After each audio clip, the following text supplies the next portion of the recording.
Tem um estudo famoso sobre arrependimento que perguntou para pessoas no fim da vida o que elas mais lamentavam. E a resposta não foi o que elas fizeram, foi o que elas não fizeram. As coisas que tentaram e não deram certo ficaram para trás com o tempo, mas o que ficou com elas mesmas foram os riscos que nunca assumiram, os projetos que nunca saíram da gaveta, as versões delas mesmas que nunca foram testadas. E quando você para pra pensar nisso, uma coisa fica clara. O medo que a gente chama de medo da mediocridade não é bem isso, porque você não tem medo de ser medíocre, você tem medo de descobrir que é. Tem uma ideia que a gente carrega sem perceber, de que ficar no seguro não conta como decisão, mas conta. Pensa numa pessoa que tem uma ideia de um negócio há 2 anos, e ela não descartou a ideia ainda. Ela ainda pensa nela, ainda acredita que ela pode funcionar. Só que toda semana ela tem um motivo pra não começar. Essa semana é o dinheiro, na semana seguinte é o momento errado, depois é a falta de tempo, a falta de um sócio, ou até mesmo a falta de coragem. E 2 anos depois a ideia ainda vai estar lá, intacta. E a pessoa continua achando que não tomou nenhuma decisão sobre ela, mas ela tomou. Toda semana ela tomou, na verdade. Ou pensa numa pessoa que gosta de alguém há meses, mas nunca falou nada. Não porque ela decidiu não falar, mas porque sempre tinha um motivo pra esperar mais um pouquinho. Porque o momento não estava certo, porque ela não estava pronta, porque a situação era complicada demais, e enquanto esperava, o tempo foi passando, a janela foi se fechando, e o silêncio virou uma resposta que ela nunca escolheu dar conscientemente, mas deu. E é isso que a gente não vê, porque a omissão não aparece no nosso histórico de decisões, porque nunca teve um momento específico, nunca teve um não consciente, porque ela se acumula em silêncio, disfarçada de adiamento. E adiamento tem uma característica cruel, ele sempre parece razoável no momento que tá acontecendo, a hora nunca tá certa, as condições nunca estão prontas, sempre tem algo faltando, e sempre vai ter. O problema de tratar a omissão como neutralidade é que ela tem consequência igual a qualquer outra decisão. Só que a consequência vem depois. Vem quando você olha pra trás e percebe o que ficou pra trás junto. Ficar parado não te protege de nada, só adia a conta. E se você já sentiu isso em algum momento, deixa o like e continua no vídeo. Então por que a gente continua fazendo isso mesmo sabendo? Bom, basicamente porque o nosso cérebro faz um cálculo, e no curto prazo, esse cálculo até que faz sentido. Pensa assim, enquanto você não tenta, existe uma versão de você que poderia ter dado certo. E essa versão vive no e se. E ela é perfeita, porque nunca foi testada. Nunca teve a chance de decepcionar ninguém, nem a você mesmo. E tentar mata essa versão.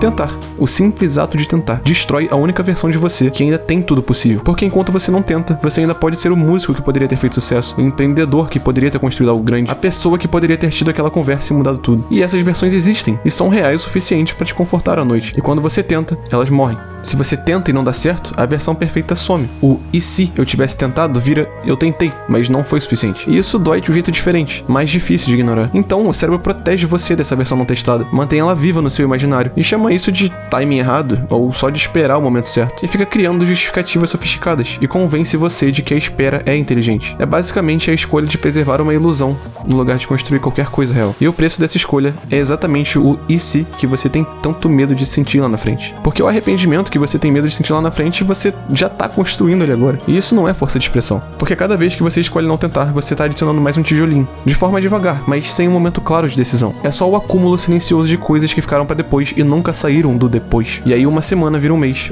vira um ano, e um ano vira uma década. E de repente você olha pra trás e percebe que passou muito tempo esperando por uma versão de você que nunca chegou. E lá na frente, quando você olha pra trás, não vai ter um momento específico para se culpar. Não vai ter uma decisão errada, não vai ter um dia em que tudo desandou, porque vai ter uma série de momentos pequenos onde parecia razoável esperar mais um pouquinho.